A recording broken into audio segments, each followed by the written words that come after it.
Taib, bismillahirrahmanirrahim. Alhamdulillahi ala ihsanih wa syukru lahu ala taufiqihi wa amtinanih. Wa asyhadu an la ilaha illallah wahdahu la syarikalah ta'ziman li sya'nih. Wa asyhadu anna Muhammadan abduhu wa rasuluhu hadda'i ila ridwanih. Allahumma salli wa sallim ala Muhammadin wa ala alihi wa ashabihi wa ikhwanih. Amma ba'd. Allahumma ya muallima Ibrahim allimna wa ya mufahhima Sulaiman fahimna. Allahumma anfa'na bima 'allamtana wa 'allimna ma yanfa'una wa zidna ilman ya rabbal alamin. Ikhwani fid din wa akhawati fillah rahimani wa rahimakumullah. Marhaban bikum ahlan wa sahlan ya fid darsil awal. Ya, selamat datang ana ucapkan untuk antum semua di kursus kita, kegiatan kita untuk belajar nahwu dasar dari kitab Al-Muyassar fi Ilmin Nahwi. Ini adalah pertemuan kita yang pertama. Ya, setelah kemarin kita pembukaan, sekarang kita mulai pelajaran dari kitab Al-Muyassar biidnillahi ta'ala. Nah, tepatnya pada hari ini, hari Ahad, 28 Desember 2025, yang bertepatan dengan tanggal 5 dari bulan Rajab. Baik, kita mulai langsung. Baik, jadi Syekh atau Al-Ustadz Zakaria bin Ahmad Karhi rahimahullahu ta'ala, semoga Allah subhanahu wa ta'ala merahmati beliau, mengawali kitab Al-Muyassar jilid yang pertama ini dengan pembahasan seputar al-harf, yaitu huruf, pengertian dari huruf. Nah, atau bahasa Arabnya al-harf. Baik. Apa itu al-harf? Al-harf secara bahasa itu artinya ujung dari sesuatu. Maka di dalam Al-Quran dikatakan wa minan nasi man ya'budullaha ala harf. Ada orang yang beribadah kepada Allah itu seolah-olah berada di ujung jurang. Jadi batas antara keimanannya dengan kekafirannya sangat tipis. Nah, jadi al-harf secara bahasa itu artinya ujung. Yaitu al-harf. Al-harf ini adalah kata benda tunggal. Ini artinya satu huruf. Kalau di jamak, jamaknya ada dua, yaitu hurufun dan ahrufu. Simbol seperti ini, jim dalam kurung, ini artinya jamak ya. Berarti kata benda sebelah kanannya itu bentuknya tunggal atau mufrad. Nah ini juga ya, kalau ada istilah-istilah yang asing belum pernah dengar, ditanyakan aja. Ustaz, apa itu mufrad? Apa itu jamak? Tanyain aja ya. Di sini kita semua sama-sama belajar, jangan ada yang malu-malu. Taib. Jadi al-harf artinya satu huruf. Jamaknya adalah hurufun atau ahruf. Apa bedanya hurufun dengan ahruf? Bedanya tipis aja ya. Kalau jumlahnya 3 sampai 9 itu kita katakan ahruf. Kalau banyak kita katakan huruf. Maka kalau kita katakan hijaiyah, kita katakan ahruf hijaiyah atau huruf hijaiyah? Huruf. Nah, sahih huruf hijaiyah. Kenapa? Karena huruf hijaiyah jumlahnya ada berapa? 28. Ada 28. Maka sebutnya huruf. Nah, tapi nanti huruf itu kan ada banyak macamnya ya, bukan hanya huruf hijaiyah. Ada namanya huruf jar, huruf istifham, huruf taukid, huruf ataf dan sebagainya. Nah, kalau jumlahnya sedikit, 3 sampai 9 doang, kita sebutnya ahruf gitu. Taib. Jadi jangan ketukar ya. Jadi kalau cuma satu bilangnya harf. Harfu ba, misalkan huruf ba. Jangan katakan huruf ba, keliru ya. Karena huruf itu jamak. Ini sering kita temukan ya. Huruf ba, nggak ada huruf ba, yang ada harfu ba. Karena ba itu kan cuma satu. Jadi sebutnya al-harfu. Taib. Kemudian penulis kitab Al-Muyassar menyebutkan definisi dari huruf itu adalah Ma yatarakkabu minhul kalimah. Ma yatarakkabu minhul kalimah. Ya, ini nggak perlu dihafalkan ya definisi ini ya.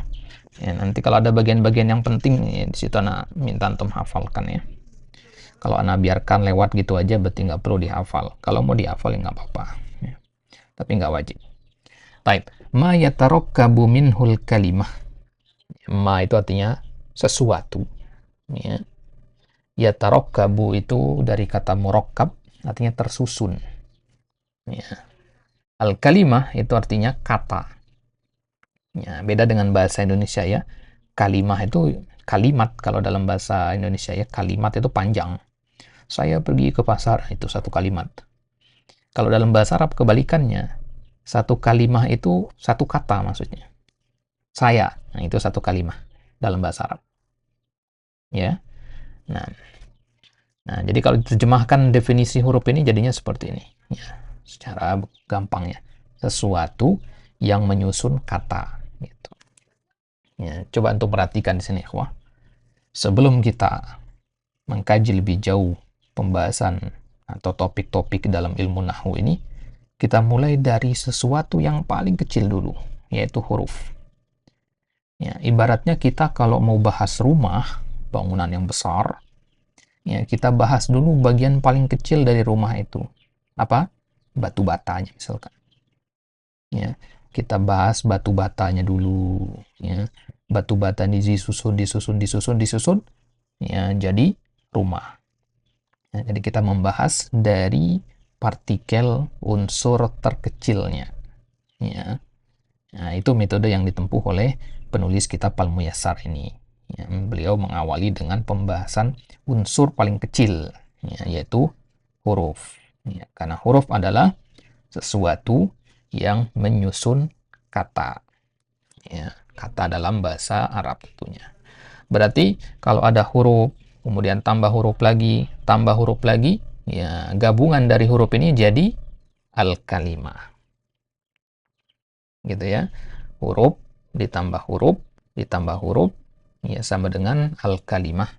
Berarti kalimah itu terdiri dari beberapa huruf. Ya, terdiri dari beberapa huruf, minimal 2. Ya. Kalau isim ya, kalau kata isim itu ya kita katakan minimal 2 ya, minimal 2 huruf dia. Nah, berarti nggak ada satu huruf ya, kecuali secara makna nanti. Baik, jadi kata-kata dalam bahasa Arab Al-Quran yang kita baca itu terdiri dari huruf-huruf semua, mulai dari lafaz Bismillahirrahmanirrahim itu kumpulan huruf. Ya. Makanya ada yang mengatakan Al-Quran itu definisinya secara bahasa artinya kumpulan. Ya, Al-Quran itu artinya kumpulan huruf yang menyusun ayat, kumpulan ayat yang menyusun surat, ya, kumpulan surat yang menyusun juz, ya, kumpulan juz yang menyusun satu mushaf Al-Quran itu. Ya, maka dikatakan Al-Quran itu kumpulan. Ya. Nah, ya, ada juga yang mengatakan Al-Quran dinamakan Al-Quran karena dia mengumpulkan di dalamnya hukum-hukum, ya, ilmu pengetahuan, fikih, ya, akidah, dan sebagainya. Taib. Jadi kalau ada huruf, kita gabung dengan huruf yang lain, gabung lagi dengan huruf yang lain, ya, hasil gabungan itu jadilah kalimah atau kata. Ya, misalkan kita punya huruf mim, kita punya huruf sin, kita punya huruf jim, kita punya huruf dal.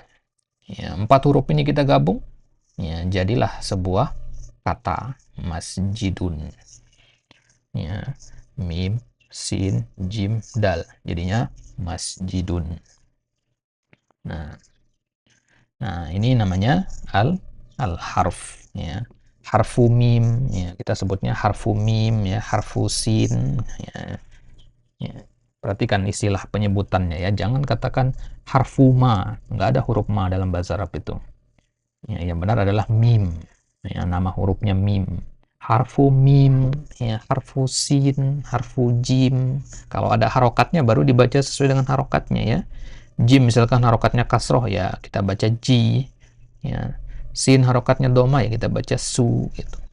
Tapi kalau nggak ada harokatnya seperti di sini, maka kita katakan ya dengan namanya harfu jim, harfu dal gitu. Ya, perhatikan ini ya. Ya, banyak yang sudah lama belajar nahwu bahkan ya, suka salah dalam istilah-istilah seperti ini. Tentu ini juga perlu dikoreksi. Memang tidak fatal ya, tapi ya perlu dikoreksi karena itu kurang tepat. Taib. Ya, mim, sin, jim, dal digabung jadi masjidun. Ya, masjidun inilah yang disebut dengan al-kalimah dalam bahasa Arab. Taib. Ya, kemudian selanjutnya kita bahas tentang pembagian huruf. Dikit-dikit kita bahasnya ya. Ini namanya saja kitab Al-Muyassar ya. Kita usahakan pembahasannya simpel-simpel aja. Ya. Ya. Ini judul babnya ya. Kalau antum lihat ya, warna seperti ini, ya ini berarti ya, judul babnya. Nanti murojaah tinggal lihat ke bagian yang seperti ini. Baik. Ya, sekarang kita masuk ke pembagian huruf. Jadi kalau kita sudah tahu huruf itu apa, sekarang kita masuk ke pembagian huruf. Ya, atau dalam bahasa Arabnya al-harf. Jadi harf itu ada dua jenis. Ya. Namanya yang pertama ya huruf al-mabani. Ya, yang kedua namanya al-ma'ani. Mirip ya. Al-mabani, al-ma'ani. Ya, mabani itu dari kata bina atau mabni, artinya bangunan yang kokoh. Bangunan yang kokoh berarti dia tetap, ya, ya sesuatu yang tetap, itu arti mabani, ya, sesuatu yang enggak goyah, itu mabani. Kalau ma'ani itu dari kata makna, ya, ya, ma'ani itu dari kata makna. Baik, jadi ada mabani, ada ma'ani. Apa itu mabani? Apa itu ma'ani? Ya, mabani itu adalah huruf yang berdiri sendiri, ya, dan dia itu tidak punya makna. Ya, ya, dia berdiri sendiri. Ya. Berdiri sendiri itu maksudnya nggak nyambung, ya, nggak bergabung dengan huruf yang lain. Misalkan alif, alif to berdiri ya, sendirian. Ya, dia nggak punya makna dia. Apa arti alif? Nggak ada. Apa arti ba? Nggak ada. Apa arti ta? Nggak ada. Ya, dia berdiri sendiri. Itu namanya huruf mabani. Ya, antum sering lihat ya di kitab-kitab gundul itu pembagian biasanya pakai huruf ya kan. Yang nomor 1, 2, 3 ya, angkanya itu diganti pakai huruf biasanya. Kalau bahasa Indonesia kan A, B, C, D ya. Kalau bahasa Arab itu alif, ba, jim, dal. Nah, itu namanya abjadiyah namanya. Alif, ba, jim, dal. Itu abjadiyah. Ada juga yang nyusun alif, ba, ta, sa. Ya kan? Alif, ba, ta, sa. Nah, itu namanya huruf ya, alif, baiyah namanya. Alif, baiyah. Kalau abjadiyah itu alif, ba, jim, dal. Ya, abjad ya, alif, ba, jim, dal, ya, hawiz ya, a, waw, zai dan seterusnya. Ya, diambil dari nama-nama raja di Himyar di Yaman dulu. Nah, jadi ada kalau antum lihat kamus itu ada kamus yang disusun berdasarkan ya alif baiyah ya, alif ba ta. Ada juga kamus yang disusun dengan abjadiyah, alif ba jim dal gitu. Baik, jadi ini huruf mabani, dia berdiri sendiri, nggak punya makna. Ya, inilah yang antum pelajari dalam kegiatan tahsin, tajwid. Ya, huruf-huruf mabani yang antum pelajari itu. Gimana makhraj huruf nun? Ya, gimana cara yang benar menyebutkan huruf sin, huruf shin, huruf sod? Nah, huruf-huruf itu namanya huruf mabani itu. Ya, itu berarti pembahasan dalam ilmu tahsin. Ya, ilmu makhraj ya, belajar tentang makhraj ya, cara pengucapan huruf yang benar. Ya, kemudian yang kedua itu al-ma'ani. Berarti yang pertama tadi nggak dibahas ya. Ya, kita dalam ilmu nahwu nggak perlu membahas ini karena ini kan pembahasan dalam ilmu tajwid, tentu ilmu tahsin. Yang kita bahas ini yang kedua ini. Ya, al-ma'ani. Jadi nanti kalau kita katakan huruf, itu maksudnya huruf ma'ani. Ya, huruf mabani nggak dibahas di sini. Nah, ya. Apa itu huruf ma'ani? Ya, huruf ma'ani itu nggak bisa berdiri sendiri. Ya, dia tidak bisa berdiri sendiri. Kalau dia berdiri sendiri nggak punya arti dia. Ya, dia hanya punya arti atau punya makna kalau bergabung dengan yang lain. Ya, kalau bergabung dengan yang lain. Ya, misalkan contohnya fi. Apa arti fi? Nggak ada artinya. Ada nanya kepada antum, apa arti fi? Nggak bisa kita jawab. Kecuali kalau dia mengatakan, ya ana fil masjid. Ya, apa arti fi di situ? Nah, bisa kita jawab. Kenapa? Karena di situ dia sudah tidak berdiri sendiri lagi. Ya, gitu ya. Jadi fi ini dinamakan huruf ma'ani karena dia punya makna. Ya, dan maknanya itu tidak berdiri sendiri. Ya, harus dia nempel dengan yang lain. Ya, ila juga begitu. An, alba, ya, al-kaf. Ya, ini namanya semua huruf-huruf ma'ani. Ini sebagian contoh. Ya, sebagian contoh huruf ma'ani. Huruf-huruf ini dia punya makna, tapi nggak bisa berdiri sendiri. Dia akan maknanya kelihatan kalau ya sudah dimasukkan ke dalam kalimat. Gitu. Contohnya huruf ba misalkan. Ba itu, ya, bi itu ya, maknanya ya paling banyak dia, ada sekitar 21 atau 22 makna ba itu. Ya. Ada alil sok, ada isti'anah, ada sababiyah, ada ta'lil, banyak ya makna dari huruf ba itu. Dan makna yang mana yang dimaksud dalam ayat ini, misalkan ayat tertentu yang ada ba-nya, kita nggak bisa tentukan kalau kita ya hanya melihat kepada hurufnya saja. Kita harus melihat kepada konteks kalimatnya. Misalkan pada Bismillahirrahmanirrahim ada bi di situ, huruf ba itu. Ya, ada huruf ba di situ. Maka ya ada maknanya di situ. Ya, Bismillah. Ya, maknanya ba di situ adalah al-isti'anah. Ya, pertolongan.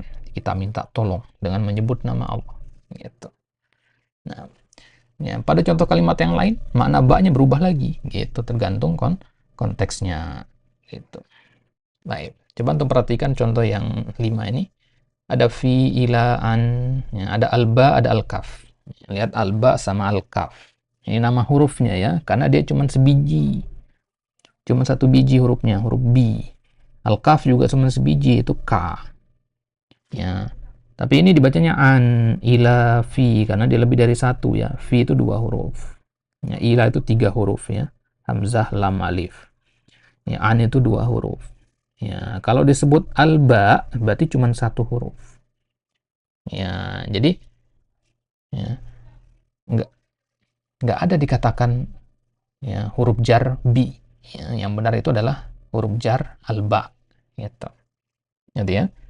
Nah, jadi termasuk ya kurang tepat kalau kita katakan huruf jar bi. Ya, Bismillahirrahmanirrahim, bi huruf jar. Alah, yang benar alba harfu jar gitu. Ya, alba harfu jar. Baik. Ya. Kemudian huruf ma'ani ini sebenarnya apa sih fungsinya dia? Ya. Jadi kalau bisa kita analogikan ikhwah, ya, huruf ma'ani ini dia seperti apa namanya? Saklar lampu. Ya, yang menghubungkan sumber listrik dengan lampu. Ya. Saklar itu ya, dia tidak mengeluarkan cahaya, yang tidak juga mengeluarkan listrik. Ya, dia hanya membantu menyambungkan antara sumber listrik ya dengan lampu. Nah, itulah huruf ma'ani. Huruf-huruf seperti fi, ila, an, alba, al-kaf itu fungsinya untuk menyambung ya kata dengan kata. Contohnya kita punya 2 kata. Dhahabtu sama al-masjid.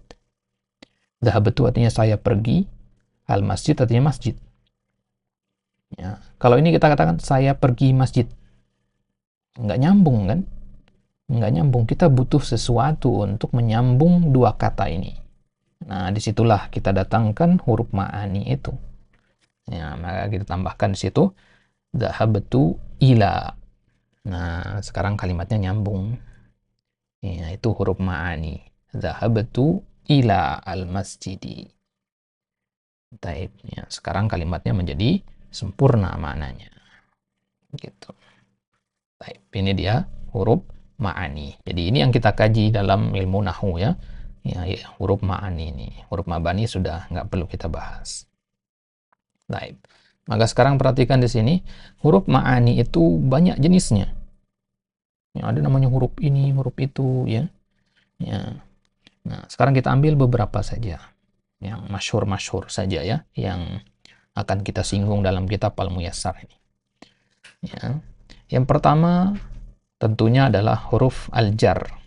Ya, antum sering dengar istilah huruf al-jar ya, atau harful jar. Ya. Ya, atau kalau bahasa pesantrennya huruf jar. Ya, jar itu masal katanya ya, jar.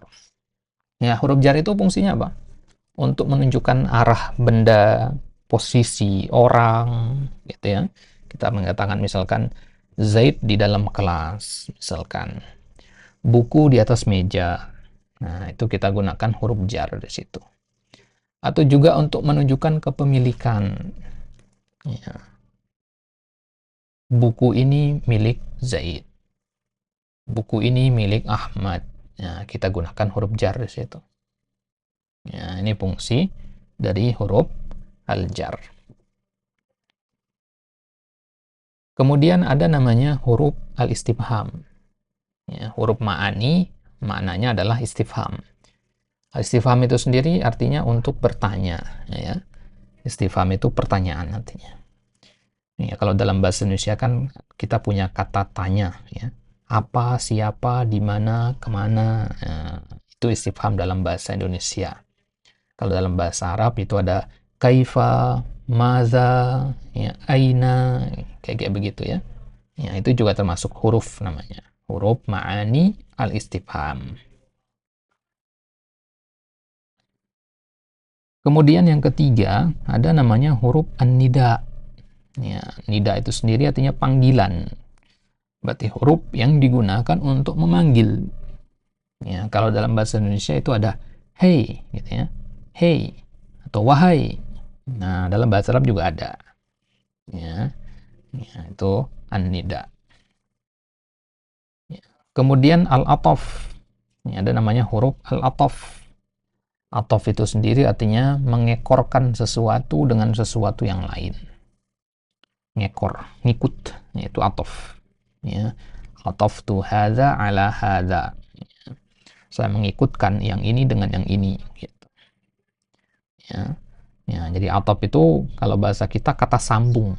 Ya. Dan, kemudian, ya, lalu. Nah, itu atof dalam bahasa Arab. Nanti kita akan lihat apa saja huruf-huruf atof itu. Ya. Kemudian taukid. Ya, ada namanya huruf taukid. Ya, beda dengan takkid ya. Kalau takkid itu nanti pembahasannya beda. Taukid ya itu penegasan. Ya, huruf yang fungsinya buat mempertegas pernyataan. Saya pergi ke pasar. Ya, ini tidak tegas kalimatnya. Kalau kita katakan sungguh saya pergi ke pasar. Ya, ada penegasnya di situ. Penegasnya kata sungguh. Ya, ya. Sungguh benar-benar saya pergi ke pasar. Beneran saya pergi ke pasar. Nah, itu taukid kalau dalam bahasa Indonesia ya. Bahasa Arab juga ada nanti. Ya, taukid itu. Nah, apa saja huruf taukid? Ya, nanti akan kita bahas di ya, tempatnya tersendiri. Baik, ini dia ya, 5 ya, jenis huruf ma'ani.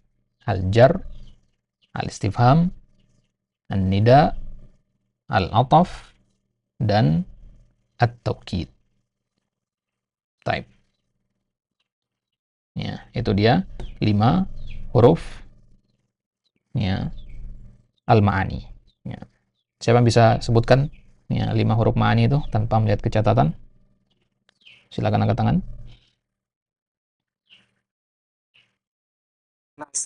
Taib, fadalah Muhajir. Sebutkan 5 huruf ma'ani. Al-jar, Sahih. Terus istifham, al-istifham, an-nida, an-nida, al-ataf, taukid. at-taukid. Ya, asanta. Mumtaz. Nah, ya. Ya, itu dia sebagian dari huruf-huruf ma'ani. Ahsanta Akh Muhajir, barakallahu fiik. Baik, sekarang kita lihat contohnya di dalam Al-Qur'an. Ya. Alladzina yanquduna ahdallahi min ba'di mitsaqihi wa yaqta'una ma amarallahu bihi an yusala wa yufsiduna fil ard ulaika humul khasirun. Nah, dalam ya 3 ayat ini ada beberapa huruf ma'ani di sini. Ya, enggak semuanya, ada beberapa saja. Yang pertama adalah fi.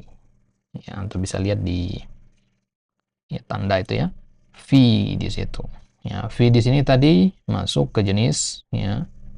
Ya, kita lihat di situ ada kata al-ardi. Al-ardi itu artinya bumi. Ya, berarti tempat kan? Berarti untuk menunjukkan arah atau posisi.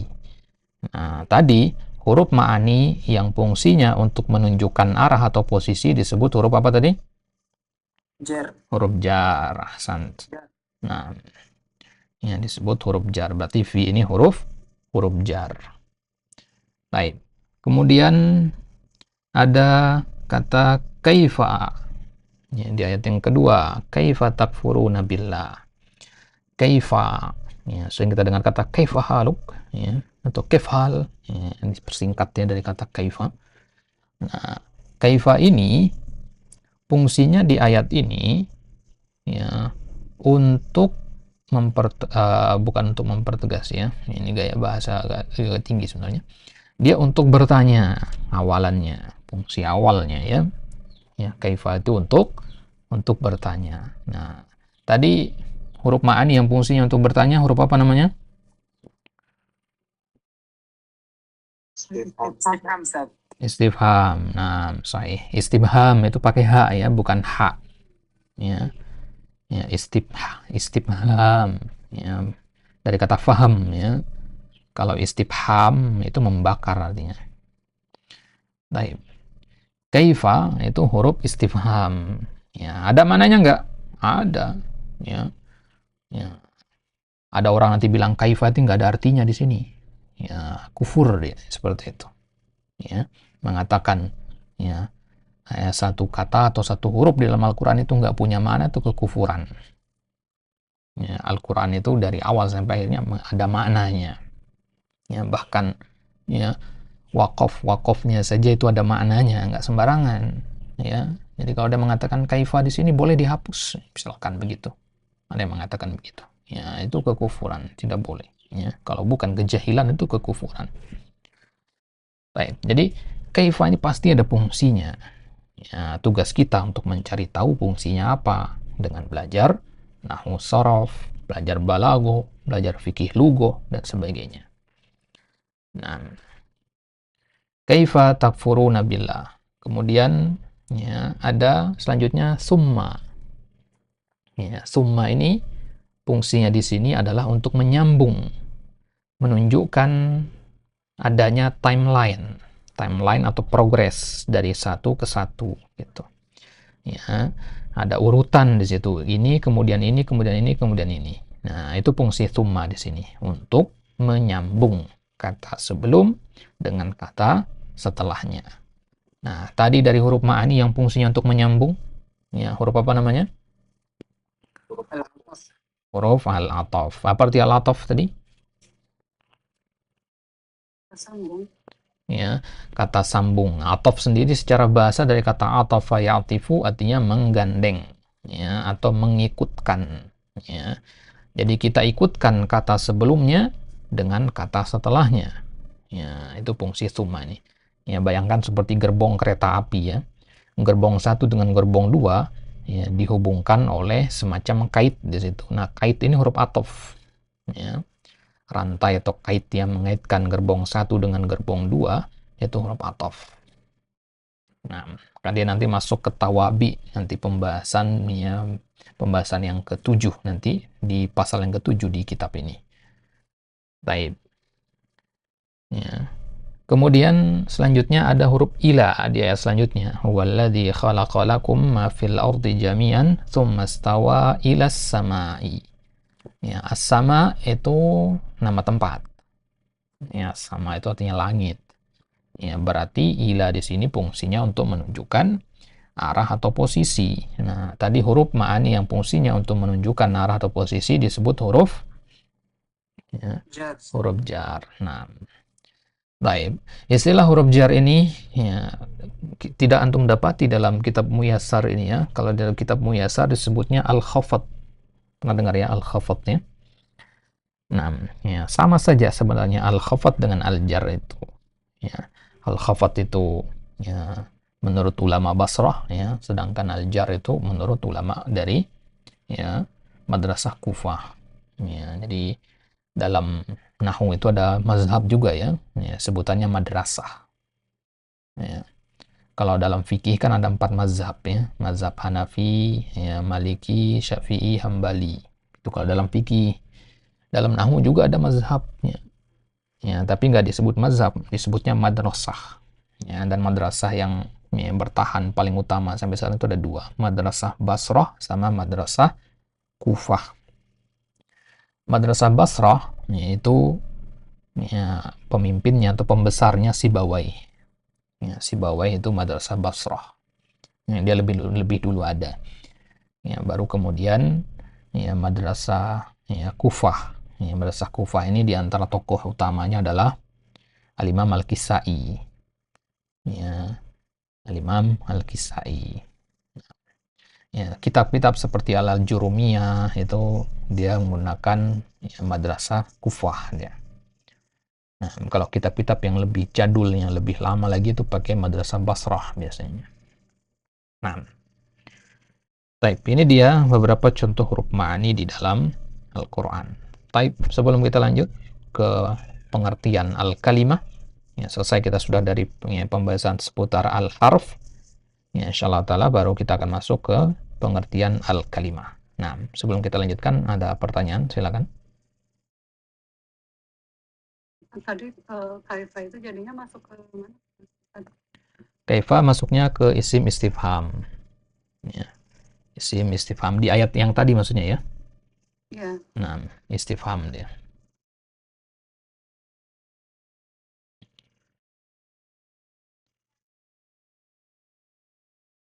Taib, yang lain ada yang tanyakan, silakan.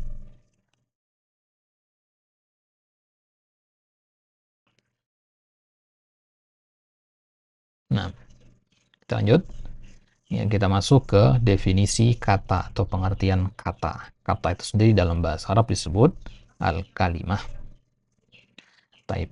Al-kalimah ya, itu jamaknya ada 2. Al-kalimat dengan al-kalim. Ya.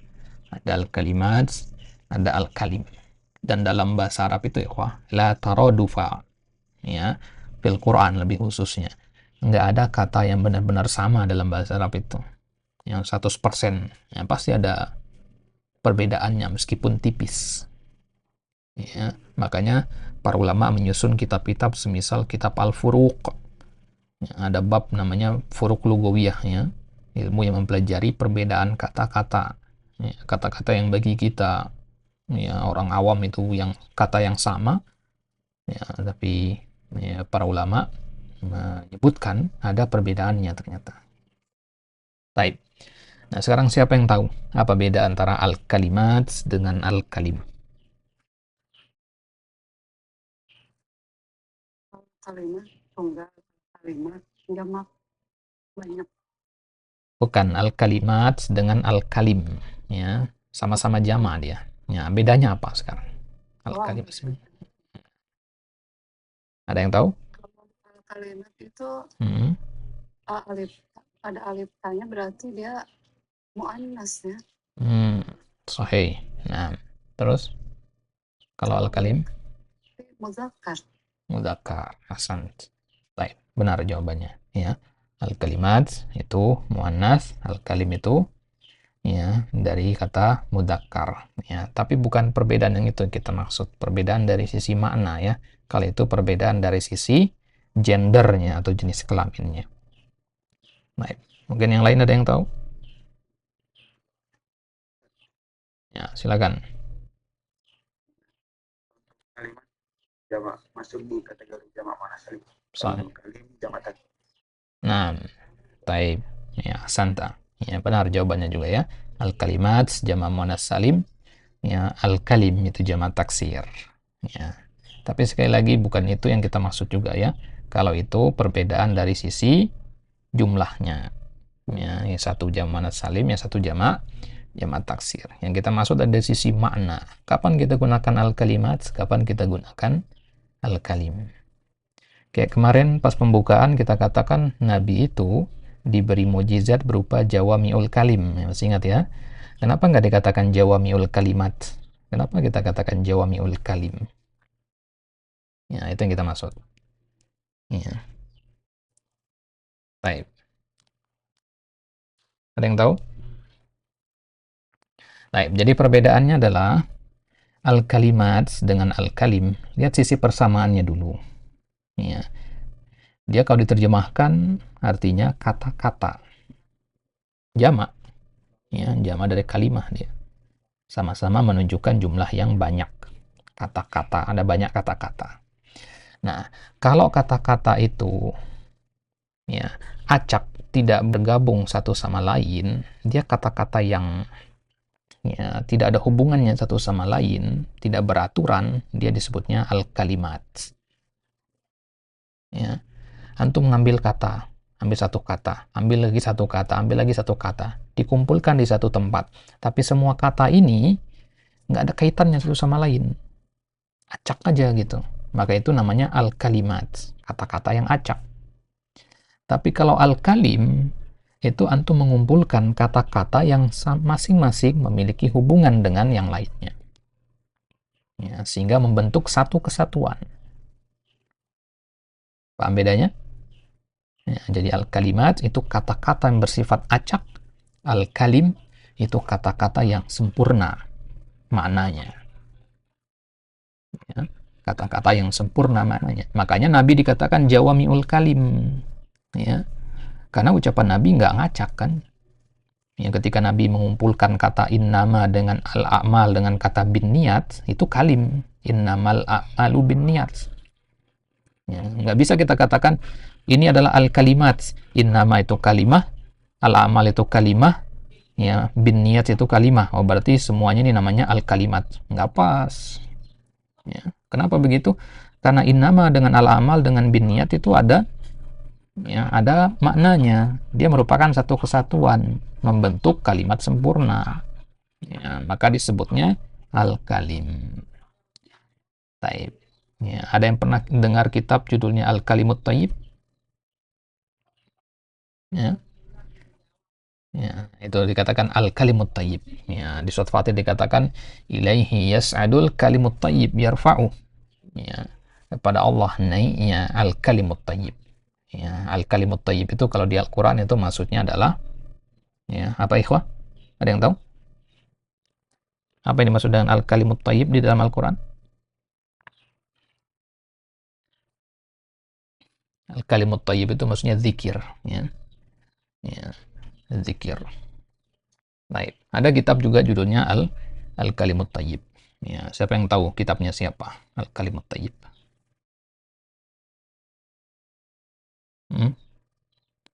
Ada kitab judulnya Al-Kalimut Thayyib. Ya, itu kitabnya Syekhul Islam Ibnu Taimiyah. Ya, kitab Al-Kalimut Thayyib.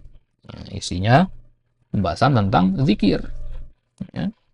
Ya, maka satu zikir itu disebutnya ya, kalim. Ya, ada banyak di situ kalim-kalim yang thayyib. Itu. Baik, kita lanjutkan. Jadi itu perbedaannya ya. Kalau diterjemahkan ya sama artinya kata-kata. Baik. Apa itu al-kalimah sebenarnya? Gampangnya kalimah itu adalah lafzun lahu ma'nan. Banyak definisi ya. Antum buka di Jurumiyah, syarah-syarah Jurumiyah dengan berbagai macam variasinya, definisinya macam-macam. Tapi semua definisi itu ya memiliki kesamaan. Ya, samaan ini. Lafzun lahu ma'nan. Kalimah itu adalah lafzun, ucapan. Lahu ma'nan, yang bermakna.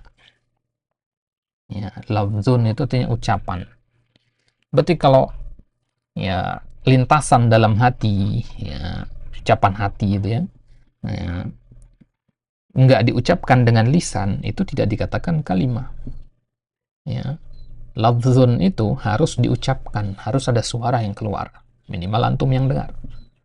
Nah, itu namanya lafzun. Makanya zikir kalau dalam hati itu pahalanya beda dengan zikir yang ada suaranya.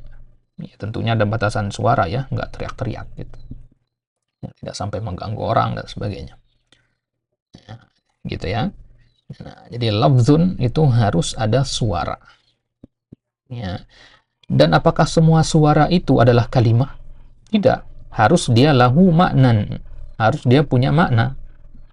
Ya, kalau orang ngomong misalkan bla bla bla bla bla bla bla, nggak ada artinya. Ya, itu lafzun bukan? Lafzun. Kan antum dengar kan? Ada suara di situ. Ya, tapi kata bla bla bla bla bla itu nggak ada artinya. Ya, berarti dia bukan kalimah. Nah, berarti dari sini kita simpulkan kalimah itu harus diucapkan dengan lidah, kedengaran suaranya, dan dia punya arti. Gitu. Ya. Ya, jadi kalau orang ngomong ngalur ngidul, ya, ya nggak jelas apa yang diomongin, ya, atau bahkan bahasanya kita nggak paham, ya, itu bukan kalimah bagi kita.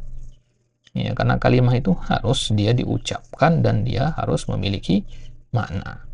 Makanya kita katakan kalimat tauhid, bukan lafaz tauhid. Ya, ya, kalimat tauhid yang lebih pas penyebutannya. Ya, kenapa begitu? Karena kalimat tauhid la ilaha illallah itu ya bukan hanya ucapan, tapi dia juga memiliki makna. Ya, jadi kalau kita mengatakan la ilaha illallah dengan lisan kita dan kita resapi maknanya, ya sempurnalah penyebutan itu. Itulah yang disebut dengan zikir, ya. Ya, maka kata para ulama, jangan sampai zikir kita itu hanya sebatas lafaz saja, tapi juga harus sampai kita resapi maknanya. Ya, selama ini kita berzikir subhanallah, walhamdulillah, wala ilaha illallah. Ya, tahu nggak kita artinya? Ya, memang walaupun nggak tahu artinya tetap dapat pahala ya. Nggak tahu arti alhamdulillah tetap dapat pahala. Tapi kalau kita resapi maknanya, tahu artinya, bisa mentadabburinya, pahalanya jauh lebih besar. Ya, jauh lebih besar. Baik. Ya, jadi kembali ke sini, kalimah itu lafaz atau ucapan yang lahu maknan, yang bermakna. Misalkan kalau kita katakan zahaba, ini kalimah, karena ada artinya. Tapi kalau kita balik, bahada, gitu kan, nggak ada bahasa Arab bahada, ya, dalam kamus nggak ada. Ya, zahaba itu ada artinya. Ya, artinya dia telah pergi. Ya, dia punya arti kan? Ini kalimah. Madrasatun misalkan. Ini ada artinya. Artinya sekolah. Ya, dan kita ucapkan. Nah, ini namanya kalimah. Ya, kitabun. Ya, artinya sebuah buku. Ya, ada artinya. Ya, kalau kita misalkan katakan kibatun, misalkan kita balik dah. Ya, kibatun, nggak ada bahasa Arab kibatun. Ya, berarti dia bukan kalimah karena tidak memiliki makna. Ya, makna itu maksudnya apa yang terbayang di pikiran ketika mendengar kata itu. Kalau untuk mendengar kata masjid, yang kebayang ruangan yang luas, ya, ada mimbar, ada menaranya, ya. Nah, itu namanya makna ya, yang apa yang ada di pikiran kita itu makna namanya.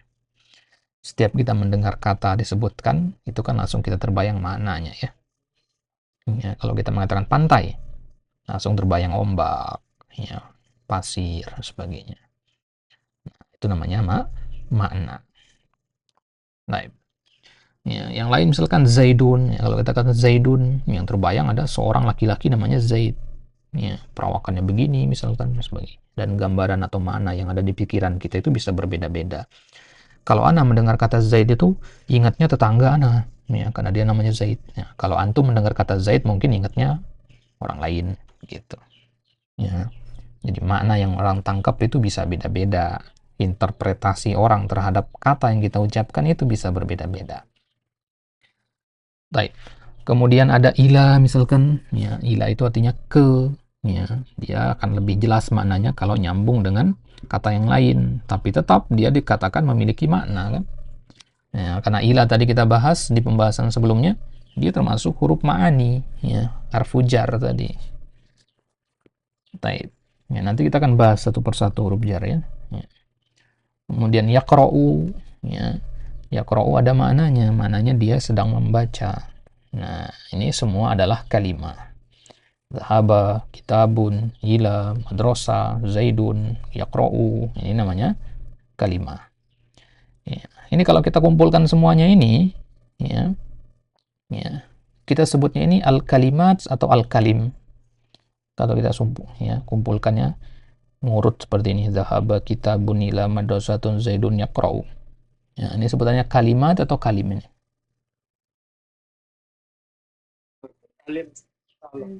Ya, al-kalimat atau kalim. Sahih, al-kalimat, ya. Ya, kapan dia menjadi al-kalim? Ya, kalau Anda letakkan setelah zahaba ini zaidun, setelah zaidun ila, setelah ila madrasah, misalkan. Zahaba zaidun ila madrasah. Nah, itu kalim namanya. Ya, taib.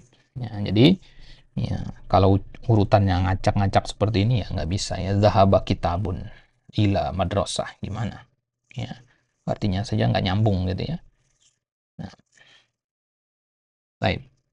Nah, sekarang ya kita sudah tahu ya partikel atau unsur paling kecil yaitu al-harf. Ya, kemudian gabungan dari huruf itu membentuk kalimah. Nah, gabungan dari kalimah membentuk namanya jumlah. Ya, gabungan dari kalimah itu membentuk namanya al-jumlah. Nah, berarti ya, dia bukan hanya satu kalimah saja. Ya, kumpulan dari kalimah membentuk namanya al-jumlah. Ya, membentuk namanya al-jumlah atau bahasa itu prasa. Ya. Baik. Ya, jadi al-jumlah itu ya, kalau di kitab antum, di kitab Muyassar itu sebutnya al-jumlah al-mufidah. Ya, definisinya kita ambil di situ at-tarkib alladhi yufidu faidatan tammah. Ya. At-tarkib alladhi yufidu faidatan tammah. Tarkib itu ya susunan ya. Tarkib itu namanya susunan. Antum kalau lagi ngomong itu kan sebenarnya antum lagi nyusun kata doang kan? Ya. Saya mau pergi ke pasar. Antum ambil kata saya, kata mau, kata pergi, kata ke, kata pasar. Susun jadi satu. Nah, itulah jumlah. Ya, susunan kata. Nah, ya. Apakah semua kata yang kita susun itu akan membentuk jumlah? Belum tentu. Ya. Dia harus memiliki makna sempurna. Yufidu faidatan tamah. Harus memiliki makna yang sempurna. Kalau maknanya nggak sempurna, ya, maka dia tidak bisa dinamakan jumlah mufidah. Ya, nggak dikatakan kalimat sempurna. Dia harus memiliki makna yang sempurna. Ibaratnya kalau antum bangun rumah, ya, susun bata, ya, batu bata antum susun. Kalau antum menyusunnya sembarangan, nggak bisa jadi rumahnya. Ya. Susunannya misalkan ya vertikal gitu, urut ke atas. Berdiri rumahnya, tapi ya dorong sedikit roboh temboknya. Ya. Ya, jadi batu bata itu ibaratkan satu kata. Ya. Menyusunnya ada aturannya biar menjadi rumah yang bagus. Jadi nggak sembarangan cara nyusun batu bata itu. Ya, tukang yang paham itu cara nyusun yang benar biar kokoh seperti apa. Nah, maka kata juga nggak sembarangan bisa kita susun. Ya. Kalau kita ingin membentuk kalimat sempurna, ya harus tahu aturan menyusun kata itu. Nah, itulah yang dipelajari dalam ilmu takbir ya. Ilmu takbir itu belajar gimana menyusun kata agar sesuai dengan yang kita inginkan, agar ekspresif gitu. Ya, jadi kalau mau ngomong bahasa Arab itu sebenarnya kita belajar nyusun kata saja. Ya, gimana kata itu agar baik susunannya? Ya belajar nahu. Karena ilmu nahu yang mengatur susunan itu. Kalau dalam bahasa Indonesia kan ada namanya subjek, predikat, objek, keterangan ya, SPOK itu. Ya, kalau itu dilanggar, ketentuan SPOK itu dilanggar, ya, kacau kalimatnya atau berubah ya, yang ingin disampaikan gitu. Ya, bahasa Arab juga begitu, ada SPOK-nya, ada fiil, fa'il, maf'ul, ya. Nah, baik. Ya, jadi al-jumlah itu harus memiliki makna yang sempurna, tidak sebatas dikumpulin sembarangan aja. Ya. Kata ini comot, kata ini comot, kata ini comot, ya, kemudian jadi jumlah, nggak bisa. Ya. Harus dia memiliki makna yang sempurna. Ya, berarti jumlah itu nggak bisa dilihat hanya dari jumlah kata ya.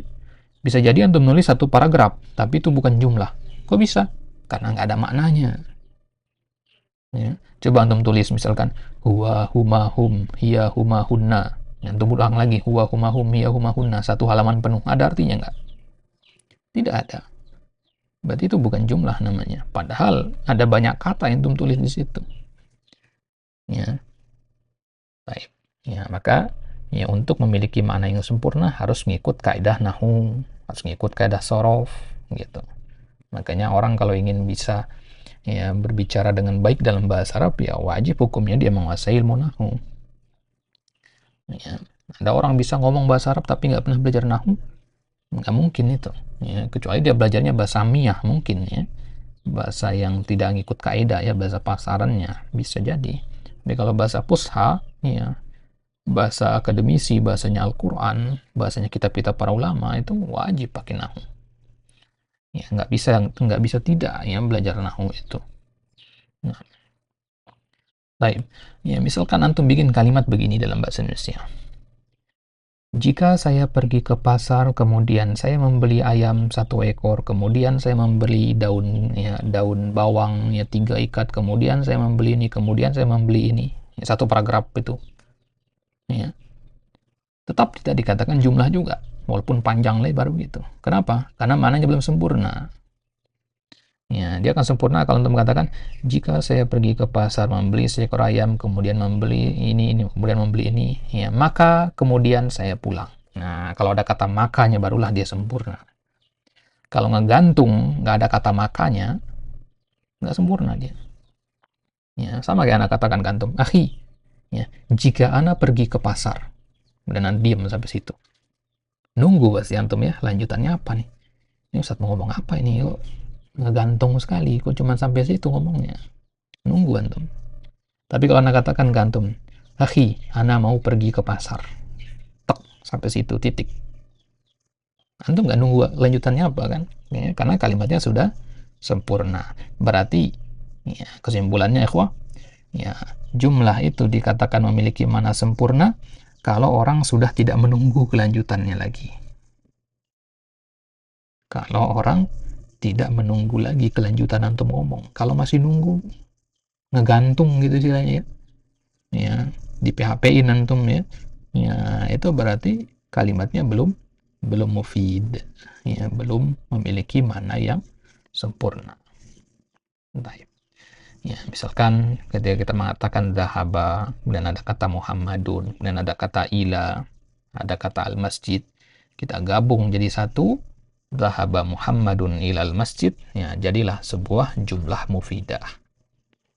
Kalau zahaba saja, ya apa tadi sebutannya kalau zahaba doang? Kalimah. Muhammadun juga kalimah. Ila kalimah. Al-masjid juga kalimah. Kalimah-kalimah ini kita susun sedemikian rupa, ya jadilah jumlah. Ya, dan di sini dia jumlah mufidah, maknanya sempurna. Ya, coba ini kita rubah susunannya misalkan. Ya, sembarangan diacak gitu susunannya. Ya, tidak bisa. Gitu ya. Akan berubah juga maknanya. Gitu ya.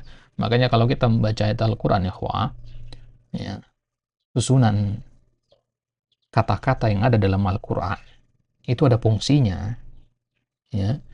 Ada ayat yang diawali dengan kata alhamdulillah. Ada juga ayat yang diawali dengan kata lillahil hamdu. Ya, nggak sama itu artinya ya. Perubahan susunan itu nggak sama artinya. Ya. Nah, kapan-kapan kita bahas mana-mana yang seperti itu ya. Ya, apa bedanya alhamdulillah dengan lillahil hamdu ya? Apa bedanya antara ya Allah lahul mulku dengan ya lahu mulkus samawati wal ardh dan sebagainya. Baik. Nah, ini dia al jumlah. Baik. Paham sampai sini al jumlah ya? Sebelum kita masuk ke pembagian kata ya.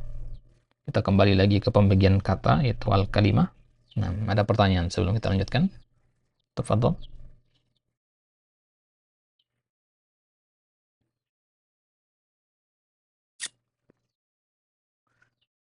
Jelas semua ya? Jangan malu-malu bertanya, ikhwah. Ya, mimani la yata'allaman. Ya, dua golongan yang tidak akan belajar ya adalah orang yang mustahin dan mustakbir. Ya, penuntut ilmu yang malu dan yang sombong. Dua orang ini nggak akan belajar deh. Nah, kalau mustakbir insya Allah antum semua tidak.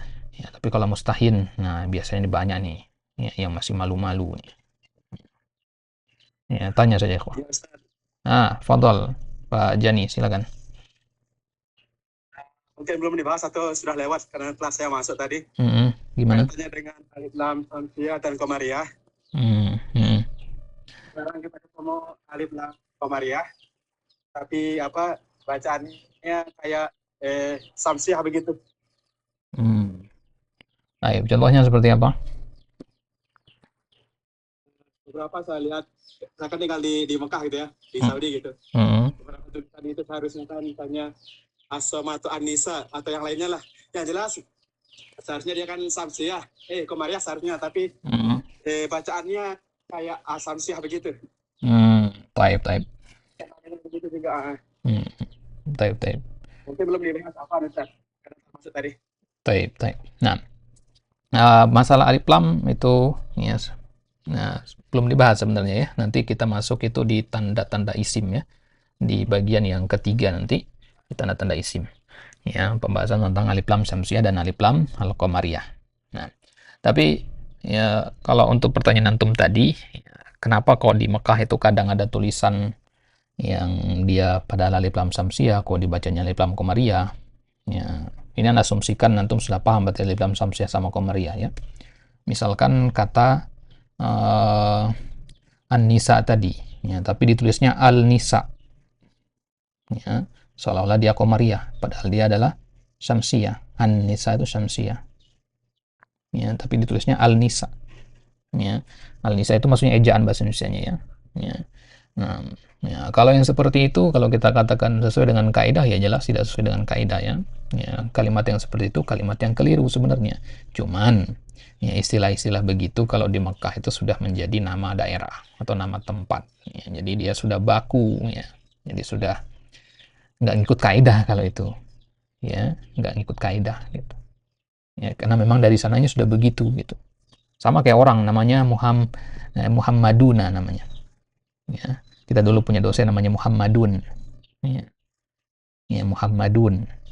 Satu orang, tapi namanya Muhammadun. Muhammadun itu kan jamak ya. Ya, kalau pakai timbangan nahu ya jelas salah nama itu. Ya, tapi sah-sah saja karena memang beliau dari lahir sudah yang nama itu. Gitu. Ya, jadi nggak ditimbang dengan kaidah nahu kalau nama-nama seperti itu ya. Nah, ya. Sama kayak nama-nama kita bahasa Indonesia ya, nggak bisa ditimbang pakai ilmu nahu ya. Nama-nama kita kan ya, misalkan nama orang Indonesia kan Slamet misalkan ya, itu i'rabnya gimana? Ja'a slametun, selamatan, selamatin ya, nggak bisa ya. Nah, jadi dia adalah sebuah alam ya. Alam itu dia punya kekhususan tersendiri ya. Baik ya, bagus pertanyaannya. Nah, yang lain ada yang tanyakan, silakan. Tafadhol yang lain.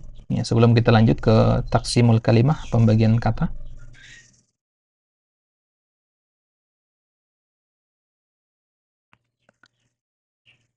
Baik, tidak ada. Kita masuk, lanjutkan.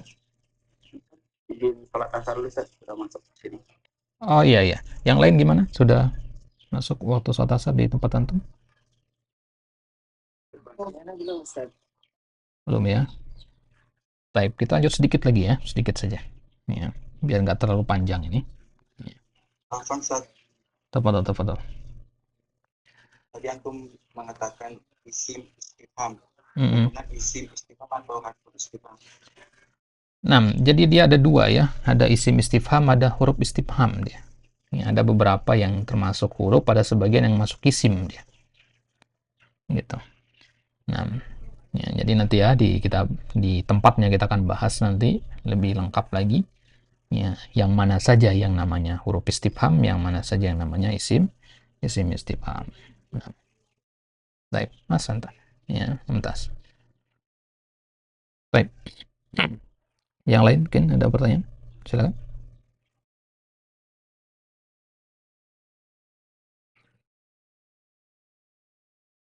Baik. Lanjutkan pembagian kata. Ya. Anwa'u al-kalimah. Ya, atau jenis-jenis kata. Anwa' itu jamak dari kata nau'. Nau' itu artinya jenis. Ya. Ya. Jenis-jenis dari kata. Jadi kita kembali lagi ya. Tadi kan kita katakan jumlah. Jumlah itu kan gabungan dari kata-kata ya, gabungan dari kalimah-kalimah. Nah, sekarang kita bahas kembali ke kalimat itu sendiri. Nah, kenapa nih kok bolak-balik ini? Ya. Ya, dari kecil jadi besar, sekarang menjadi kecil lagi gitu. Ya. Nah, tadi kita ya bahas masalah hal jumlah ya. Karena itulah tujuan kita belajar nahu, untuk bikin jumlah yang benar. Ya, antum yang pernah belajar jurumiyah, pembahasan yang pertama apa? Tentang apa?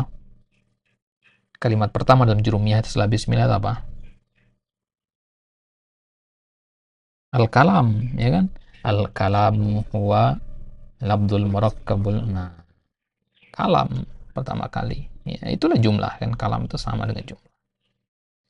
Nah, jadi kenapa para ulama kalau nyusun kitab nahwu itu yang pertama dibahas jumlah mufidah, pertama dibahas kalam, kalimah yang dibahas. Kayak kita sekarang juga sama di kitab Muyassar ini.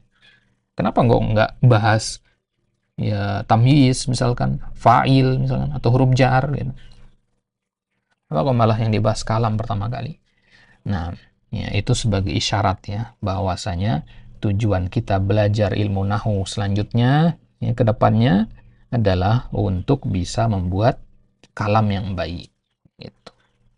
Sama kayak antum belajar bikin roti. Ya, sebelum mulai belajar bikin roti, antum dikasih lihat dulu roti yang sudah jadi itu kayak gini. Gitu.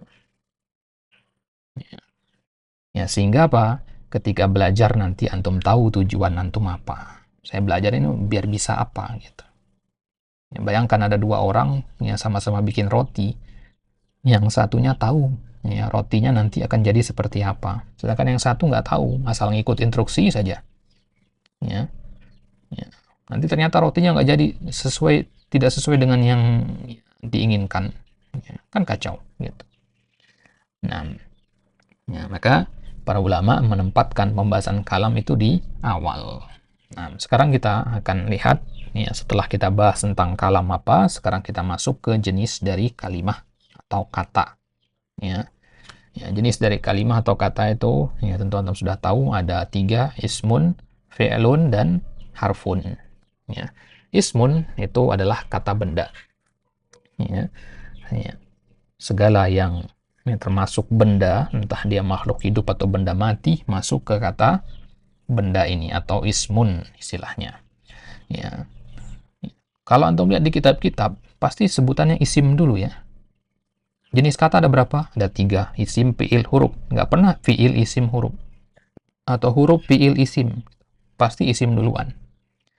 Ya. Kenapa begitu? Yang pertama, karena isim yang paling banyak. Ya, karena isim yang paling banyak. Jadi isim itu lebih banyak dibandingkan fi'il dan huruf. Ya. Kemudian yang kedua, ya, sesuai dengan namanya, isim itu diambil dari kata sumu. Ya, ismun dari kata sumu. Ya. Sumu itu ya diambil dari kata itulah kata sama. Ya, sumu itu artinya tinggi. Maka sesuatu yang tinggi tentu yang lebih pantas untuk didahulukan. Gitu. Makanya isim ditaruh di depan oleh para ulama. Ya. Baik. Jadi isim selain dia lebih banyak juga karena secara akar kata dia mananya adalah sesuatu yang tinggi. Ya. Baik. Ya, maka kan kita kenal istilah asmaul husna ya. Asma itu jamak dari isim. Ya. Kenapa nggak dikatakan af'alul husna? Ya. Kenapa nama-nama Allah bukan perbuatan-perbuatan Allah? Kenapa kok nama bukan perbuatan? Kan perbuatan Allah juga mulia ya. Ya, kenapa hanya nama saja? Ya, karena nama itu mencakup isim. Ya, afwan, karena nama itu mencakup fiil. Makanya kaidah dalam al-asma'ul husna ya. Ini pernah kita bahas juga di video fikih al-asma'ul husna. Salah satu kaidahnya dalam memahami asma'ul husna bahwasanya nama-nama Allah itu mengandung sifat dan perbuatannya, sifat fi'liyah dan sifat dzatiyahnya. Baik. Jadi isim ya, itu kata benda. Ya. Kemudian ya fi'lun yaitu kata kerja. Ya, fi'il itu sendiri artinya perbuatan. Apapun itu namanya perbuatan. Antum makan, fi'lun. Antum minum, fi'lun. Gitu. Baik. Ya, kemudian harfun itu kata tugas atau partikel. Ya, banyak yang menerjemahkan harfun itu dengan huruf. Ya, sah-sah saja sebenarnya ya. Ya, tapi ya lebih tepat kalau harfun itu diterjemahkan dengan kata tugas yang fungsinya untuk menyambung isim dan fiil. Sebagaimana kita jelaskan tadi ya, analoginya seperti kabel atau sekring saklar yang menghubungkan antara sumber listrik dengan lampu misalkan.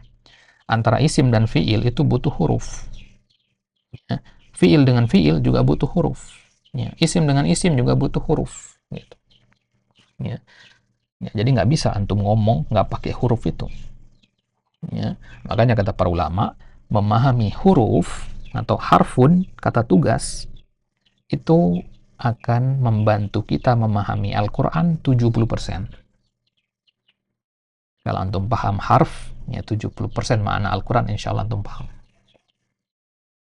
Ya, seluas itu berarti ikhwan.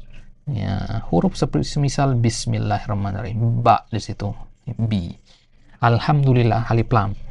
Ya, huruf-huruf itu kalau kita dalami maknanya, ya, luar biasa. Ya, faedah, mutiara ilmu yang bisa kita ambil, yang bisa kita tadabburi dari ayat-ayat Al-Quran itu. Baik. Maka kata dalam bahasa Arab ikhwah tidak akan keluar dari tiga ini. Isim, fi'il, dan huruf. Antum baca kata apapun di dalam Al-Quran nggak akan keluar dari ini.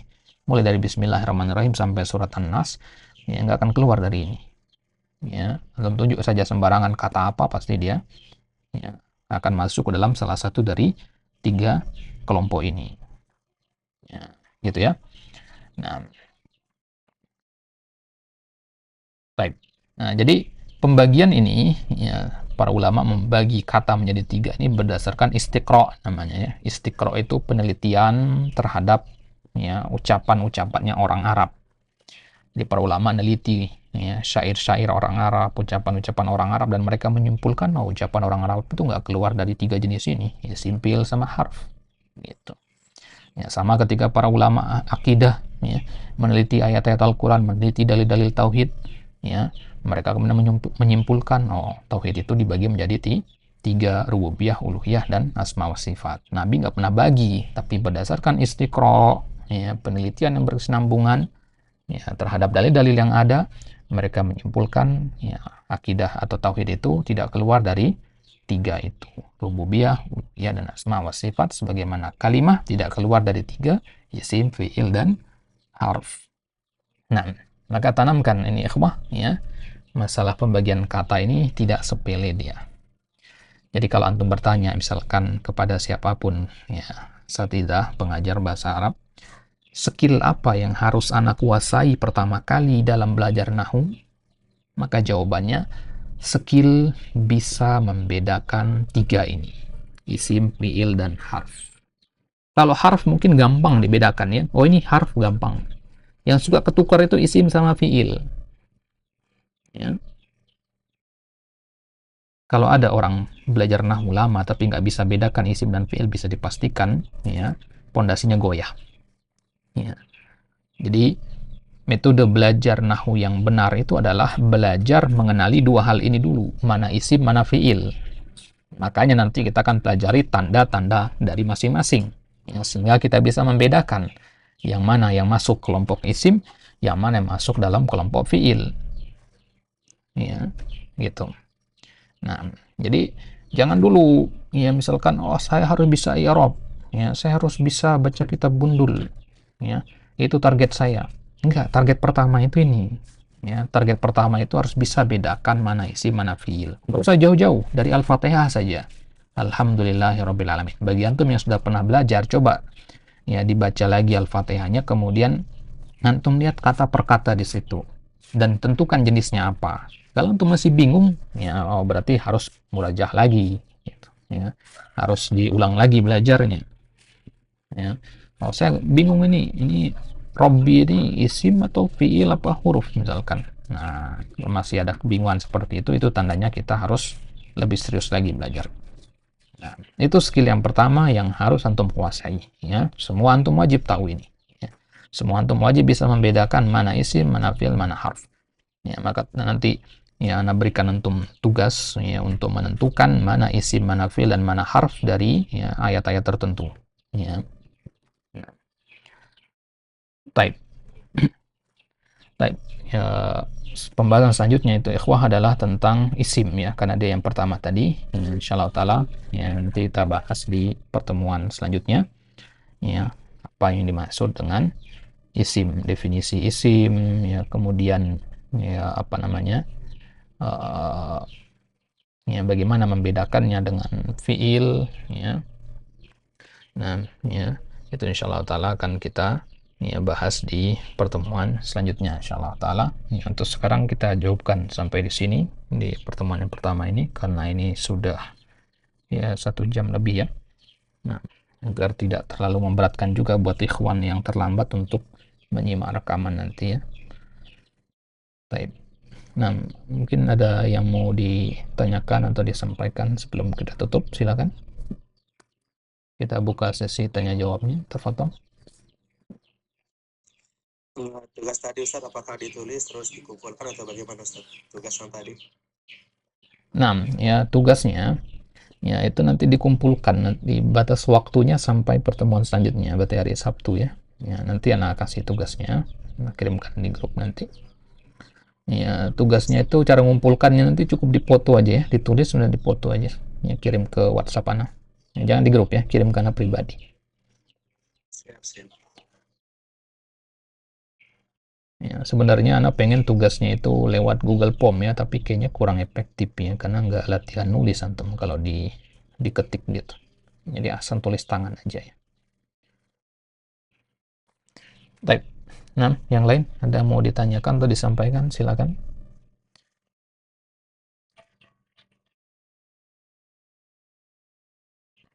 Ini apa namanya? Terlalu cepat atau bagaimana suara apa namanya penjelasannya? Jelas Ustaz. Cukup ya? Cukup Ustaz. Nah, baik. Wadah, Masya Allah. Nah, karena ya kita kejar-kejaran sama waktu juga ya, wah ya, jadi mohon dimaklumi ya kalau terkadang terlalu cepat gitu. Ya, kita mengejar target gitu juga ya, biar ya apa yang kita rencanakan itu sesuai, selesainya kapan nanti selesai jelas gitu. Nah, ini saja kita baru selesai berapa slide saja ini dari total 45 slide ini. Masih banyak sebenarnya. Ya, kita rencanakan ya, bisa habis tadi, tapi qadarullah ini setengahnya saja belum ini. Type labas ya, yang penting ya apa namanya ada yang bisa kita ambil faedahnya ya, insyaallah nanti kedepannya kita coba lebih ringkas lagi pembahasannya ya. Adapun untuk faedah-faedah tambahannya bisa kita tambah di luar nanti insyaallah, di luar jam pelajarannya. Nah, baik, Fadal, ada yang ditanyakan, silakan. Nah, jumlah itu harus terdiri dari ketiga kalimat itu ya, harus ada isim, harus ada fi'il, harus ada huruf, baru dikatakan jumlah yang sempurna.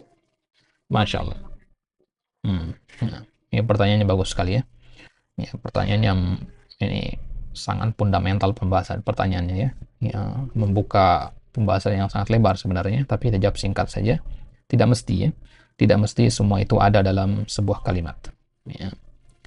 Nah, ya, tidak mesti itu semua ada. Nah, untuk yang pernah belajar nahwu lewat alfiyah itu syarah Ibnu Aqil itu di awal-awal dijelaskan yang ada 14 kalau tidak salah jenisnya, bentuk tarkibnya. Nah, jadi isim dan isim saja sudah bisa dikatakan jumlah mufidah. Ya, isim dan isim saja sudah bisa dikatakan jumlah mufidah. Isim dan fiil juga bisa. Ya, ya fiil dengan isim bisa gitu. Ya, bisa dikatakan jumlah mufidah. Nggak harus semua ada gitu ya. Muhammad rajin, jumlah mufidah. Padahal itu semua adalah isim. Muhammad isim, rajin juga isim. Ya. Muhammad pergi, jumlah mufidah. Ya, Muhammad isim, pergi, fi'il. Ya, jadi nggak mesti semuanya harus ada. Tapi kalau ada, maka tentu lebih baik. Nah, ya, ringkasnya seperti itu. Nah, type.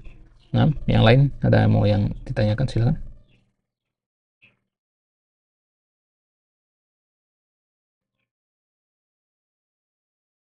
Type. Ya kalau antum ada masukan-masukan ya mungkin antum ya malu nyampaikan di sini, nanti anak kirimkan ya di grup link ya. Antum bisa tulis di situ nanti kalau antum ada masukan untuk kegiatan kita ke depannya seperti apa ya. Kita sangat berharap pada kritik dan saran ya demi kenyamanan kita bersama. Ya. Ya, tapi tentu tidak ada jaminan kita bisa mempraktekkan masukan antum ya, tapi setidaknya itu bisa kita jadikan sebagai bahan pertimbangan ya ke depannya. Ya, yang mana yang bisa kita laksanakan ya kita laksanakan insyaallah taala. Bismillah.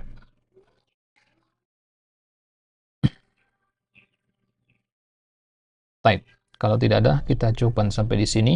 Ya, filenya bisa antum akses di grup WhatsApp ya, PDF-nya. Ya, antum baca-baca, ya, itu materi kita untuk pertemuan selanjutnya insyaallah taala. Ya, di pekan depan insyaallah. Ya, nanti juga tugasnya anak kirimkan di grup. Ya, tetap dimurajah lagi ikhwah pembahasan-pembahasannya. Ya, ingat innamal ilmu bitadarruj. Ya, ilmu itu metode dipelajarinya adalah dengan cara bertahap-tahap. Ya, syai'an wa syai'an. Ketika Abdullah bin Mubarak ditanya, ya min aina ya min aina hasalta ala hadzal ilmi al-katsir, dari mana engkau dapatkan ilmu yang banyak ini wahai imam? Maka beliau menjawab, mas'alatain ya, mas'alatan wa mas'alatain. Ya, kata beliau ya, satu dua ilmu itu kita pelajari sedikit-sedikit kan. Ya, nggak bisa kita pelajari sekaligus. Nah, maka sekarang kita sedang membentuk pondasi dasar dalam ilmu nahwu. Ya, maka pondasi itu harus kokoh sekokoh-kokohnya sebelum kita terjun ke lautan ilmu nahwu yang sedemikian luas dan dalamnya. Ya, semoga Allah Subhanahu wa taala memudahkan langkah kita semua. Semoga kita termasuk dalam golongan yang Allah Subhanahu wa taala atau Nabi SAW sabdakan, "Man yuridillahu bihi khairan yufaqihu fid din." Barang siapa yang Allah kehendaki kebaikan baginya, maka Allah mudahkan ia untuk memahami agama ini. Maka ini adalah bagian dari kita usaha untuk ya tafaqquh fid din, memahami agama ini. Ya, senantiasa kita berusaha mengikhlaskan niat kita ya ilahi ya natawakal ya kepada Allah Subhanahu wa taala, kita serahkan segala urusan kita. Naktafi bihada wa sallallahu ala nabiyina Muhammadin wa ala alihi wa sahbihi wasallam. Jazakumullah khairan ya, ikhwah semua yang sudah hadir. Barakallahu fikum jami'an. Kita tutup dengan doa kafaratul majlis. Subhanakallahumma wa bihamdika asyhadu an la ilaha illa anta astaghfiruka wa atubu ilaik. Assalamualaikum warahmatullahi wabarakatuh. Waalaikumsalam warahmatullahi wabarakatuh. Terima kasih.